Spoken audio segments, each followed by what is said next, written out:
नमस्कार, मैं छत्तीसगढ़ अखबार के यूट्यूब चैनल इंडिया आजकल के स्टूडियो से सुनील कुमार। चारों तरफ से एक किस्म की खबरें लगातार आ रही हैं। एक एक दिन में 4-6 ऐसी घटनाएं हो रही हैं। बलात्कार की घटनाएं तो और बहुत ज़्यादा हो रही हैं, पता नहीं क्यों हो रहा है ऐसा।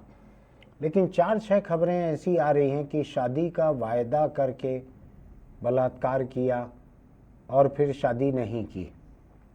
होता यह है कि शादी का वायदा करके तो देह संबंध बन सकते हैं, बलात्कार तो हो नहीं सकता। बलात्कार हुआ रहता तो उसी दिन रिपोर्ट हो जाती। लेकिन बहुत सारी नाबालिग लड़कियों की तरफ से ऐसी रिपोर्ट दर्ज हो रही है कि किसी व्यक्ति ने, बालिग ने, उनसे शादी का वायदा किया और उनके साथ बलात्कार किया। अब कानून की नज़र में क्या बलात्कार है और क्या सहमति के देह संबंध हैं, ये बड़ा एक ग्रे एरिया है। ये बड़ा मिला जुला एक मामला है जिसमें अलग अलग अदालतों का अलग अलग रुख सामने आया है। देश की कई ऐसी अदालतें रही है जिन्होंने ये माना है कि शादी का वायदा करके 2-2 साल तक कोई किसी से बलात्कार करे, ऐसा बलात्कार नहीं रहता है। ये सहमति के संबंध रहते हैं और शादी नहीं हुई तो बलात्कार की रिपोर्ट लिखा दी जाती है, ऐसा अदालतों का कहना है। मेरा अभी कुछ कहना नहीं है। दूसरी तरफ नाबालिग से बलात्कार, ये तो बलात्कार ही है। नाबालिग से, उसकी सहमति से भी अगर आप देह संबंध बनाते हैं तो उसकी सहमति का कोई कानूनी दर्जा नहीं है। किसी नाबालिग से सहमति से भी अगर कोई बालिग देह संबंध बनाए तो भी वो बलात्कार के ही दर्जे में आता है। नाबालिग को इसका हकदार नहीं माना जाता कि वो देह संबंध की सहमति किसी को दे। अब सवाल ये उठता है कि जब चारों तरफ ऐसी घटनाएं हो रही हैं, पुलिस के पास मामला पहुंचता है तो उसको दर्ज करना है, दर्ज करके अदालत में ले जाना है। कितना वक्त लगता है पुलिस का और अदालत का इसमें, जिसमें दूसरे कई मामले जो हैं वो दब जाते हैं, लेट हो जाते हैं। तो क्या होना चाहिए समाज में इस किस्म के बलात्कार? मैं इनको बलात्कार मान लेता हूं चूंकि पुलिस में बलात्कार की रिपोर्ट दर्ज है। इसके लिए क्या किया जाना चाहिए? नाबालिग लड़कियों को बलात्कार से कैसे बचाया जाए? वो बलात्कार सहमति के संबंध पे था या क्या था, मैं उसमें नहीं जा रहा हूं। एक नाबालिग लड़की ने जब कहा कि उसके साथ बलात्कार हुआ है, शादी का झांसा देके हुआ है, तो मुझको कानूनी रूप से ये मान लेना है कि उसके साथ बलात्कार हुआ है। ऐसा मानने के बाद जब मैं सोचता हूं कि क्यों हो रहा है ऐसा, क्यों नाबालिग लड़कियां इस किस्म के रिश्तों में उलझ रही हैं बालिग लड़कों के साथ में, जिसमें उनको ये उम्मीद है कि बाद में उनसे शादी हो जाएगी, बाद में शादी होती नहीं है और बलात्कार की रिपोर्ट दर्ज होती है। ऐसे संबंध क्यों होने चाहिए? नाबालिग लड़कियां जो हैं, 18 के नीचे की तमाम लड़कियां नाबालिग हैं हिंदुस्तान के कानून के मुताबिक। देह की ज़रूरत है वो तो 13-14 साल से शुरू हो जाती है। जैसे ही लड़कियों की माहवारी शुरू होती है वो माँ बनने के लायक हो जाती हैं। शरीर में कई तरह के हार्मोनल चेंजेस होते हैं। इन बदलावों की वजह से उनका तन और मन कुछ अलग ज़रूरतें लेकर उनके सामने चुनौतियाँ पेश करता है। उनको सुझाता है कई रास्ते। कहीं उनको कोई लड़का अच्छा लगने लगता है, किसी लड़की के कुछ दूसरे सेक्सुअल प्रेफरेंस होंगे, उसको कोई लड़की अच्छी लगने लगती होगी। मैं केवल लड़का लड़की के शक्ल में इस बात को करना नहीं चाहता हूँ। कोई ट्रांसजेंडर होंगे, उनको कोई और पसंद आने लगते होंगे। सभी को आज़ादी है अपने अपने तरफ से किसी को पसंद करने की। सवाल ये उठता है कि एक नाबालिग लड़की के देह संबंध जब किसी से बनते हैं, ये क्यों मान लिया जाता है कि उसने शादी का वायदा अगर किया भी है, तो मैं पल भर के लिए, बहस के लिए मान लेता हूँ किसी बालिग ने उससे शादी का वायदा किया था, मान लेता हूँ मैं। क्या कोई भी वायदा ऐसा हो सकता है कि जिसमें बाद में विचार न बदल सके? मैंने, जैसे मान लीजिए मेरे कैमरामैन हैं, उनके साथ में मैंने उनसे कहा कि मैं इस लैपटॉप को बेचना चाहता हूँ, तुम इसको 20,000 में लेना चाहते हो तो ले लो। अगले दिन वो पैसा लेके आए मेरे पास और मैंने कहा नहीं, आज मैंने अपना इरादा बदल दिया है, अब मुझको नहीं बेचना है। ऐसे जिंदगी में हर किस्म के वायदे जो हैं बदलते हैं, जिनके 7 फेरे होते हैं, निकाह होता है, चर्च में शादी होती है, किसी और तरीके से शादी होती है, 7 जन्म के वायदे होते हैं। उनके बीच भी कुछ समय बाद जाके कई लोगों के बीच अलगाव हो जाता है, तलाक हो जाता है। तो वायदे तो नहीं निभते हर किस्म के, वो वायदे भी अलग हो जाते हैं। फिर बच्चे रहते हैं, उसका क्या होगा, संपत्ति का क्या होगा, गुजारा भत्ता का क्या होगा, कई तरह के सवाल उठते हैं। सवाल ये उठता है कि ऐसी नौबत जिसमें आप किसी के वायदे पे भरोसा करके अपना बदन सौंप दो उसको, क्या इससे बचा नहीं जाना चाहिए?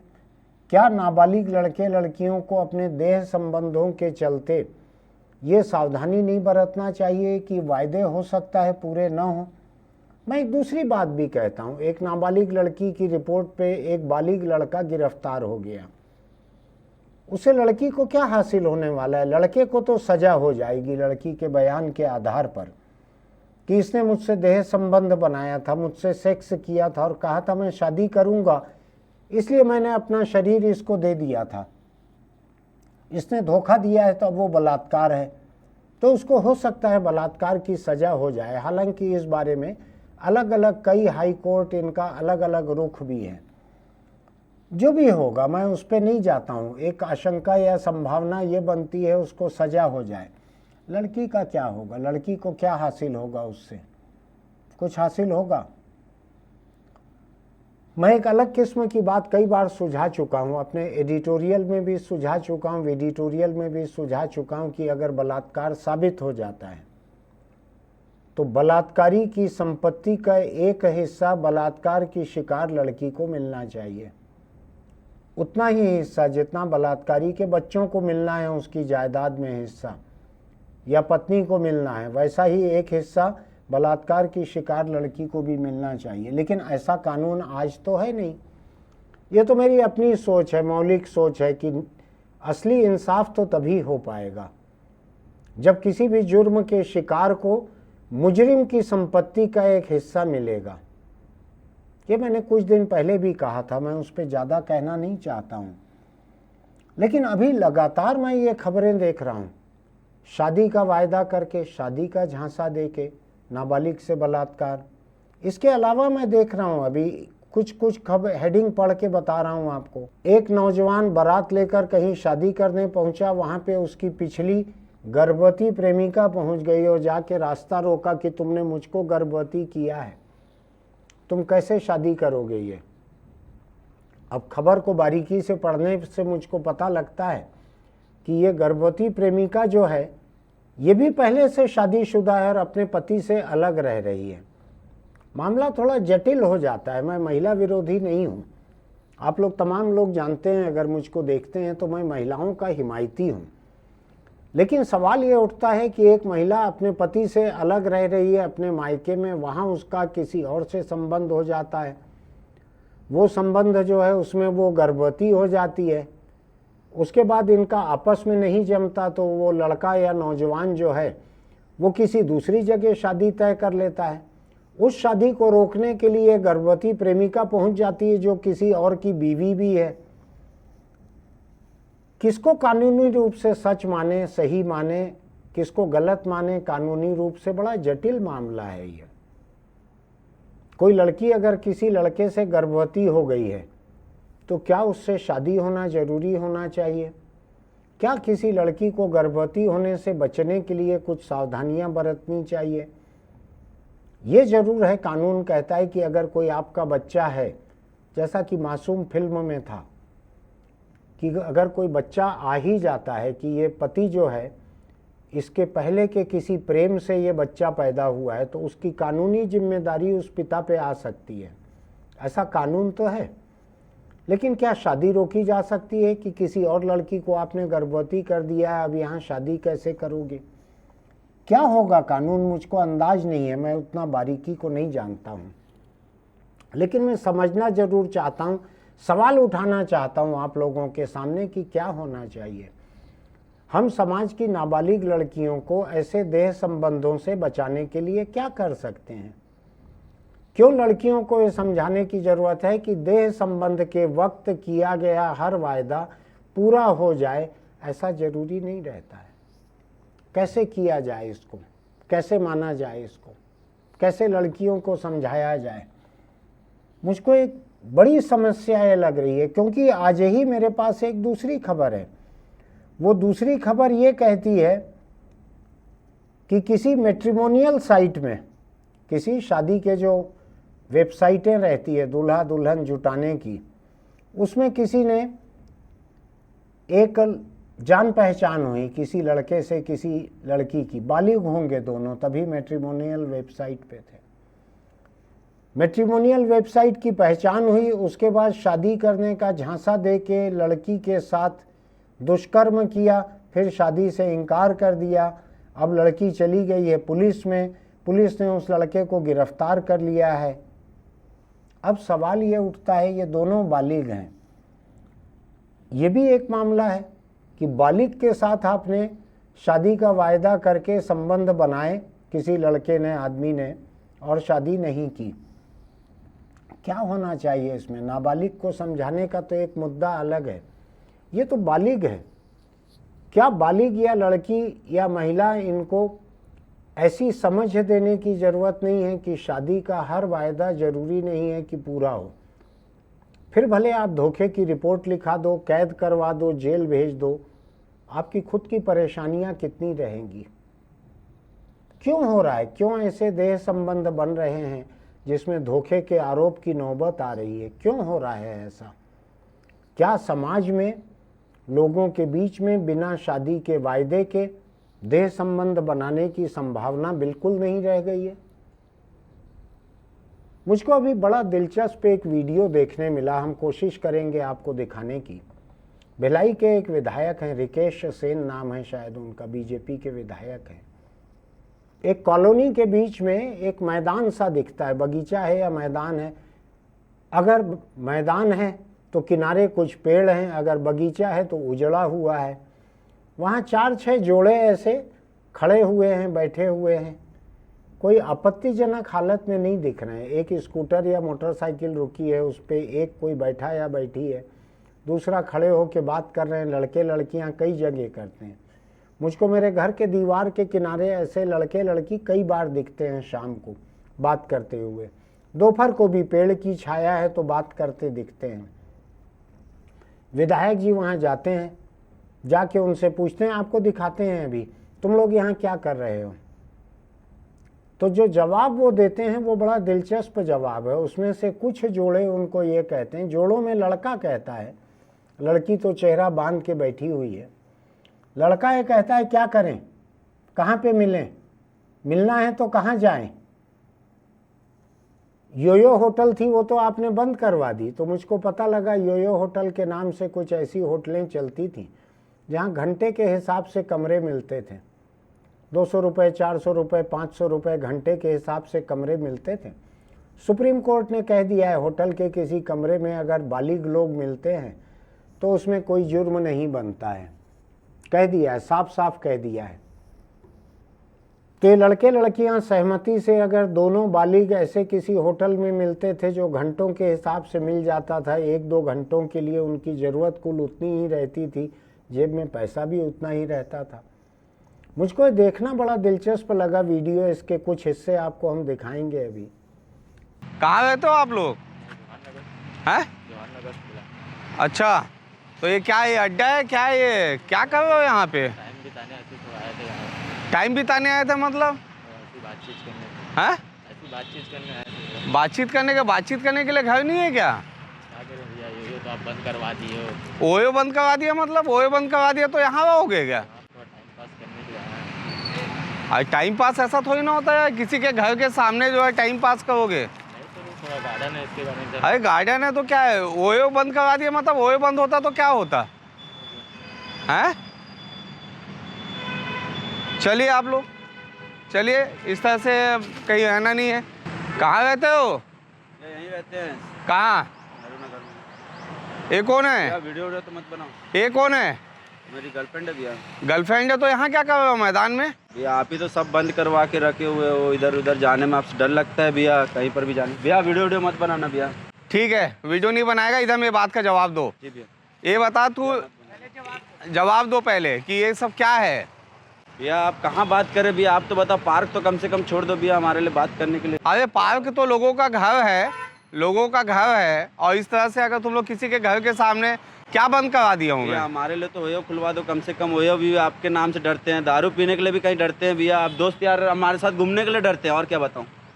अरे तो भैया गलत काम करोगे, शहर में गलत काम करोगे तो गलत तो होगा। भैया गलत हम करते ही नहीं है भैया। तो ये गलत है कि नहीं किसी के घर के सामने? एक फ्रेंड से मिलने के लिए भैया, हाँ जो हमारी रिस्पेक्ट करती है, उनसे मिलने के लिए कहीं पर आने के लिए भैया बंद कर दो थोड़ा सा। हाँ बताओ बताओ। उनसे हम लोग मिलने के लिए आने के लिए हमको भैया कम से कम प्राइवेट प्लेस में तो आना पड़ेगा भैया। तो ओयो ओयो बंद कर देंगे तो क्या होगा? ओयो खोल देंगे तो क्या होगा? भैया प्राइवेट प्लेस है ना, हम लोग अपना आधार कार्ड दे के हम लोग खुद प्राइवेट दे के जाएंगे ना भैया। यानी ओयो को बंद करने से तकलीफ हो गया तुमको? जी भैया तकलीफ होगा ही ना भैया। तो ये सब ये गार्डन वार्डन में अच्छा लगता है तुम लोग को? बताओ। भैया नहीं, हम कोई लोग को अच्छा नहीं लगता कोई भैया। बहू बेटी देखेगी तो अच्छा भैया, लगेगा? हम लोग अच्छा नहीं लगता। हाँ। अब इसकी भी दर्द तो भैया मैं जान रहा हूँ ना, लड़की की दर्द क्या है भैया। बालिक है लड़की? हाँ भैया बालिक है। लेकिन बेटा इस तरह से गार्डन वार्डन में मत करो, ठीक है ना? नहीं भैया बात करने के लिए बस आते हैं भैया। नहीं बात भी मत करो। चलिए आप लोग चलिए। 6 महीने में मिलते हैं भैया। 6 महीने में नहीं, अब कभी नहीं मिला। चलिए आप लोग, चलिए आप लोग। कैंपन में क्या कर रहे हो यहाँ पे? ये घूमने तो वॉकिंग करो ना भाई, एक जगह बैठ के ऐसे संदिग्ध स्थिति में दिख रहे हो। हैं? तो हर जगह बंद कर दिए हो सर, तो हम लोग कहाँ घूमेंगे? मेरे को पहचानते हो? जी हाँ। कौन हूँ मैं? विकेश सेन हो आप? विकेश सेन हूँ ना, विधायक हूँ ना। हाँ तो आप लोग को ये संदिग्ध जगह में इतने भरी दोपहरी में 45 डिग्री लू चल रहा है, घर में सोना चाहिए, अपने घर में पढ़ाई लिखाई करना चाहिए, तो ये इतने दोपहर को क्या कर रहे हो यहाँ पे? भैया हम लोग कहाँ जाएंगे भैया, आप तो आ जाते हो भैया, पुलिस से डर नहीं जितना आप आ जाते हो भैया। तो अरे तो विधायक बनाऊं तो पुलिस का भी काम करना है और प्रशासन का भी काम करना है। नॉर्मली बात करने के लिए यहीं पर रुके थे, और कुछ नहीं था भैया हम लोग का। आपका दिक्कत है सर? अरे मेरा दिक्कत मतलब मेरे को तो भाई, मेरे को जिम्मेदारी मिला है, जनप्रतिनिधि हूँ तो मैं तो काम करूँगा ना भैया। आपका तो काम दूसरा ना भैया, आप लोग तो कपल्स को परेशान कर रहे हो भैया। कपल्स को परेशान का मतलब आप लोग शहर में गलत व्यवस्था फैलाएंगे, आपको देख के आजकल के लड़के लड़कियों का आचरण गलत होगा, ऐसे संदिग्ध मुंह बांध के यहाँ पे खड़े हो, 45 डिग्री लू चल रहा है, अच्छा लगता है? मेरे को बताओ।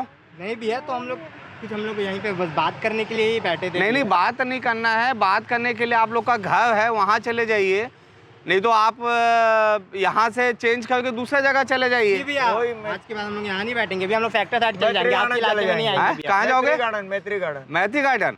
तो मैत्री गार्डन भी जाओगे भाई, तो वहाँ पे मिलना क्यों तुम लोगों को? अपना घर टाइम स्पेंड करने के लिए। अरे कहाँ जाएंगे? क्या भविष्य बनाओ ना अपना, पढ़ाई लिखाई करो, नौकरी करो। ये क्या होता है प्यार मोहब्बत? है ये तो चलते आ रहा है। क्या चलते आ रहा है? क्या प्यार मोहब्बत चलते आ रहा है? वो तो चलते आ रहा है, कहाँ लगाएंगे हम लोग? अरे ये कौन सी बात हुई? ये अभी की बात थोड़ी नहीं है, तो कितने सालों से चलती आ रही है। यानी आप बोल रहे हो कि मैं प्यार मोहब्बत कर रही हूँ, कुछ गलत नहीं कर रही हूँ, आपका ये कहना है?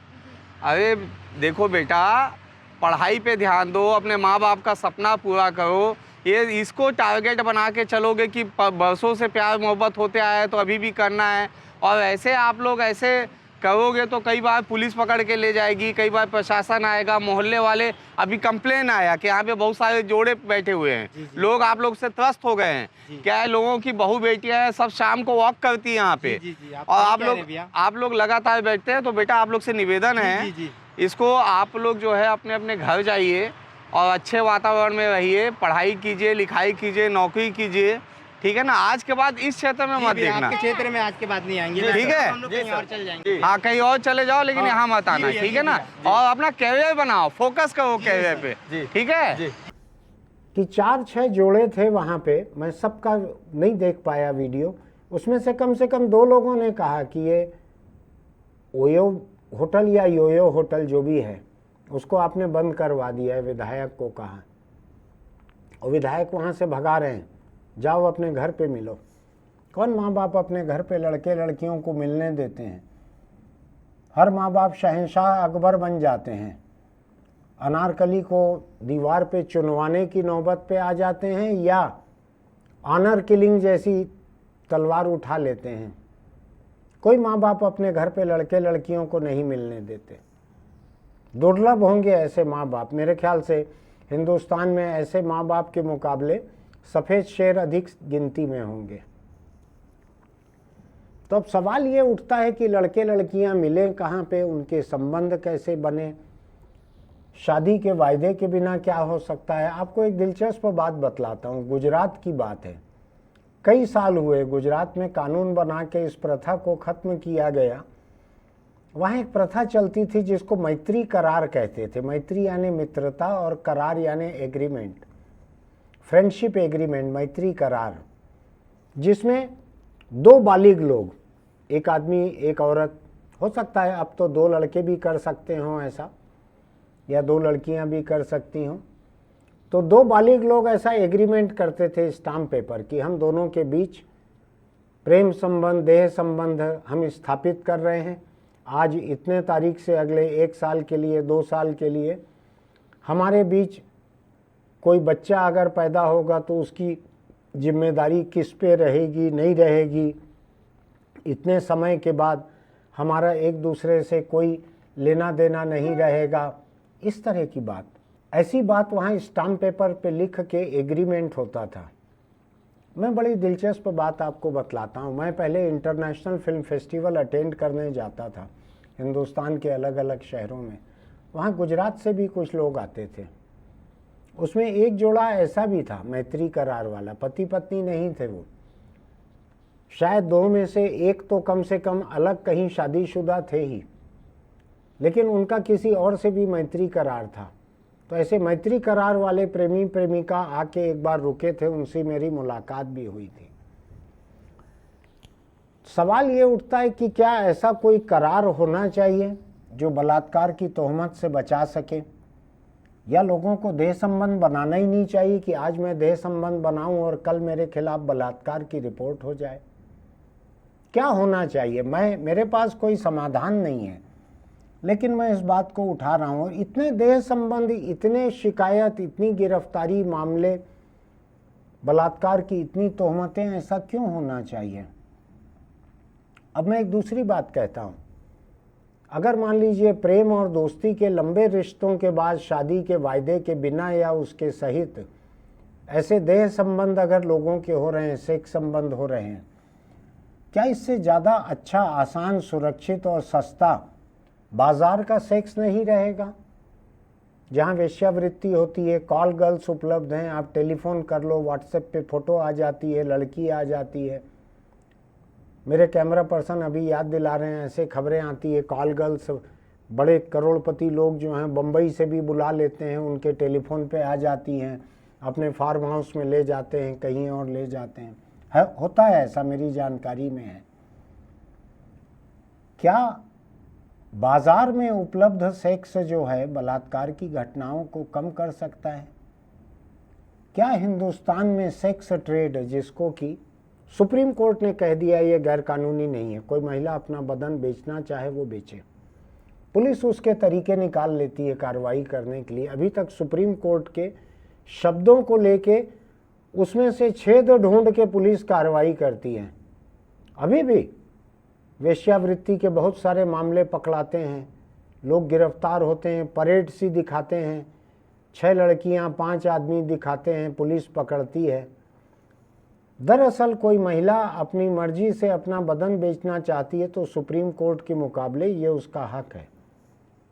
लेकिन इसको व्यवसाय के रूप में अगर करते हैं, संगठित व्यवसाय के रूप में, तो उस जगह को लेके कोई और दलाल हैं उसमें, कोई और कारोबारी हैं जो चकला चलाते हैं, ये काम गैर कानूनी है, तो पुलिस यहाँ पे कार्रवाई करती है।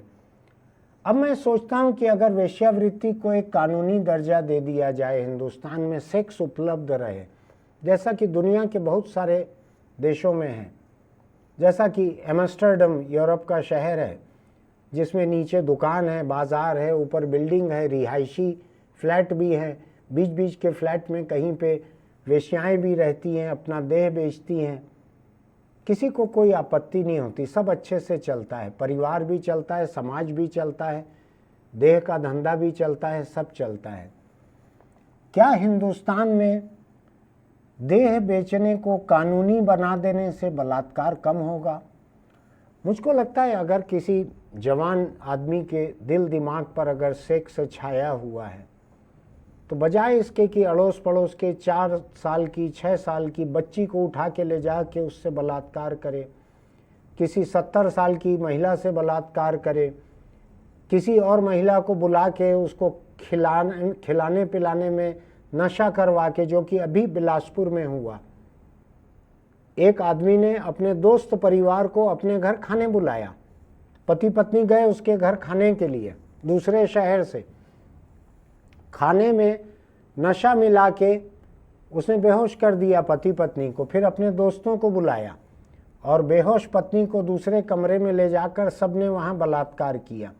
ऐसा उस महिला की रिपोर्ट है। कुछ महीने बाद जाके उसने हिम्मत जुटाई तो अपने पति के साथ जाके पुलिस में रिपोर्ट की है। तो अगर किसी की देह की ज़रूरत इतनी है कि सेक्स के बिना नहीं रह पा रहे हैं, तो क्या उनके लिए बाजार में सेक्स मुहैया कराने से क्या बलात्कार कम होगा? मैं नहीं जानता होगा कि नहीं, मैं केवल एक सवाल सामने रख रहा हूँ। क्या दुनिया के जिन देशों में वेश्यावृत्ति कानूनी है वहाँ पर बलात्कार कम होते हैं कि हिंदुस्तान में ज़्यादा हो रहे हैं? इसको भी देखने की ज़रूरत है। ये भी देखने की ज़रूरत है कि 18 की उम्र होने के पहले लड़की को अगर देह की ज़रूरत है तो वो क्या करे? अपने बराबरी के हम उम्र से सेक्स करे ना करे, क्या करे? कब देह संबंध बलात्कार में बदल जाते हैं? कब देह संबंध शादी में बदलना चाहिए? ऐसे बहुत सारे सवाल हैं। मेरे पास जवाब किसी चीज़ का नहीं है। मैं स्थितियां आपके सामने रख रहा हूँ इसलिए कि हमारे आपके परिवार के बच्चे, अड़ोस पड़ोस के बच्चे, हमारे दोस्तों के बच्चे ऐसी नौबत में आ सकते हैं।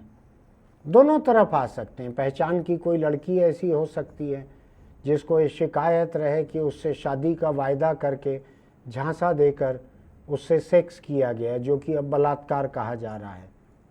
ऐसा हमारे आसपास की किसी लड़की के साथ भी हो सकता है, कोई लड़के के साथ भी हो सकता है जिसने झांसा देकर सेक्स किया हो, शादी न की हो, अब बलात्कार के मामले में फंसा हो। तो हमारी क्या सलाह होना चाहिए परिवार के बच्चों को, आसपास के बच्चों को, पड़ोसियों दोस्तों के बच्चों को क्या सलाह होना चाहिए? कैसे ऐसी नौबत से बचे, कैसे जेल जाने से बचे, कैसे बलात्कार होने से बचें, कैसे लड़कियां और महिलाएं शोषण से बचें, कैसे हम पुलिस और अदालत पे इतना बोझ बढ़ाने से बचें? क्या कर सकते हैं? बहुत ज़्यादा हो रही हैं ऐसी घटनाएं। कुछ एक घटनाएं तो बलपूर्वक क्राइम है। मेरे ही प्रदेश में हुआ है, कल हुआ है। शादी से एक लड़की अपने दोस्त के साथ लौट रही थी, उसके दोस्त को मारकर भगा दिया। 8 लड़के उसको जंगल में ले गए, वहाँ 8 ने बलात्कार किया, 8 गिरफ्तार हो गए। ये एक अलग मामला है, ये खालिश जुर्म है, मैं उस पर टिप्पणी नहीं कर रहा हूँ। ये हो सकता है कि अगर इन 8 लड़कों को 8,000 रुपये में कोई लड़की या महिला मिल जाती तो हो सकता है कि वो सेक्स को खरीद लेते, बलात्कार नहीं करते, क्योंकि बलात्कार करते हुए थोड़ी तो आशंका होगी कि फंस भी सकते हैं। खरीदे हुए सेक्स में शायद ऐसी आशंका ना हो। तो क्या होना चाहिए? क्या देश में वेश्यावृत्ति को गैरकानूनी बनाना चाहिए या इसको संगठित रखना चाहिए? सुप्रीम कोर्ट ने महिला के हक के बारे में कहा है, लेकिन ये कारोबार कहाँ पे हो, ग्राहक कहाँ पे जुटाया जाए, ग्राहक कहाँ पर जाए, इसके बारे में सुप्रीम कोर्ट ने कुछ नहीं कहा है। ये तो देश की सरकार को, पार्लियामेंट को या विधानसभाओं को तय करना है। आसान नहीं रहेगा, कोई भी पार्टी ये करने नहीं जा रही है। मैं बात जो कह रहा हूँ राजनीतिक दलों को नापसंद बात रहेगी। शायद ही कोई पॉलिटिकल पार्टी ये करना चाहेगी कि देह बेचने को कानूनी दर्जा देना, शायद ही कोई चाहेगी। जो ऐसा करने का सोचेगी उसको वोटरों का डर रहेगा, क्योंकि हमारे वोटर शुद्धतावादी बहुत हैं, करने के लिए कुछ भी करेंगे, लेकिन बात करने के लिए शुद्धतावादी बात करेंगे। इतना पाखंड हमारे मिजाज में भरा हुआ है। आखिर इतनी महिलाएं देह बेच रही हैं, लड़कियां कॉल गर्लें आ रही हैं, कोई ना कोई तो खरीद रहे हैं उनको, तभी तो बिक रही हैं, वो बेच रही हैं अपने आप को।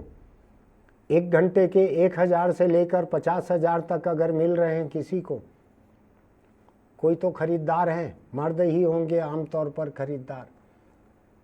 तो ये पाखंड है हमारा कि जैसे हमारे समाज में वेश्यावृत्ति हम देखना ही नहीं चाहते, उसको अनदेखा करना चाहते। इस बारे में सोचिएगा। मैं ऐसे कानूनी मामलों को देखकर भी थका हुआ हूँ। मैं ये देखकर भी थका हुआ हूँ जो पुलिस तक मामले नहीं जाते हैं, आपस में मारपीट से निपटा लिए जाते हैं। छोड़ छुट्टी अगर होती है, ऐसे संबंध खत्म किए जाते हैं, तो किसी में जात पंचायत जो है, जाति के सरपंच बैठकर, पंच बैठकर उसको निपटाते हैं, डांड लगा देते हैं, एक जुर्माना लगा देते हैं। कई तरह की व्यवस्था है भारत के समाज में, लेकिन जब कानून के पास मामला चले जाता है तो चले जाता है। तो क्या होना चाहिए? नाबालिग के साथ क्या होना चाहिए? बालिग के साथ क्या होना चाहिए? शादी का वायदा हो तो क्या होना चाहिए? लड़कों के लिए, आदमियों के लिए कौन सी चीज़ समझदारी होगी कि वो बलात्कार की तोहमत से कैसे बच सकते हैं? क्या करें, क्या ना करें? गुजरात का जो उदाहरण था मैत्री करार का, क्या उसकी कोई संभावना निकल सकती है बाकी देश में? हालांकि अभी वहाँ पर भी गैरकानूनी करार दे दिया गया है, कई साल हो गए। क्या होना चाहिए? मैं एक सामाजिक ज़रूरत है, देह की ज़रूरत एक सामाजिक ज़रूरत है।